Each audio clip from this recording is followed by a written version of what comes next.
সকালে 7 বার আর সন্ধ্যায় 7 বার যদি কেউ এই দোয়াটি পড়তে পারে, আল্লাহ তাআলা তার দুনিয়া এবং আখিরাতের দায়িত্ব নিজে গ্রহণ করে নেবেন। সুবহানাল্লাহি ওয়া বিহামদি।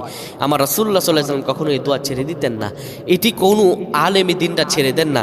এটির ফজিলত আমি নিজেও পেয়েছি। কোনো ব্যক্তি যদি এখনও সে আমলটি করতে পারে, আল্লাহ তাআলা তাকে নিজে ফজিলত দান করে দিবেন। এটি এতটাই ফজিলতপূর্ণ দোয়া, আমি বলবো এই দোয়াটি প্রত্যেকের পড়া উচিত। আপনার পরিবার প্রত্যেকটা সদস্যের পড়া উচিত। এই দোয়াটি আপনারা শেয়ার করে দিবেন। আপনার যারা পরিবার পরিজন আছে প্রত্যেকের কাছে এই দোয়াটি আপনারা পৌঁছায় দেবেন। ইনশাআল্লাহুল আজিজ, আল্লাহ তাআলা অবশ্যই তাদেরকে রহম দান করবেন। রাসূলুল্লাহ সাল্লাল্লাহু আলাইহি ওয়াসাল্লাম বলেন, কোনো ব্যক্তি যদি সকালে 7 বার আর সন্ধ্যায় 7 বার পড়তে পারে, হাসবি আল্লাহু লা ইলাহা ইল্লা হু আলাইহি তাওয়াক্কালতু ওয়া হুয়া রাব্বুল আরশিল আযীম।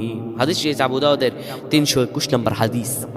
রাসূলুল্লাহ সাল্লাল্লাহু আলাইহি ওয়াসাল্লাম বলেন, কোনো ব্যক্তি যদি সকালে 7 বার আর সন্ধ্যায় 7 বার পড়তে পারে, আমার আল্লাহ তার দুনিয়া এবং আখিরাতের পেরেশানি দূর করে দিবেন।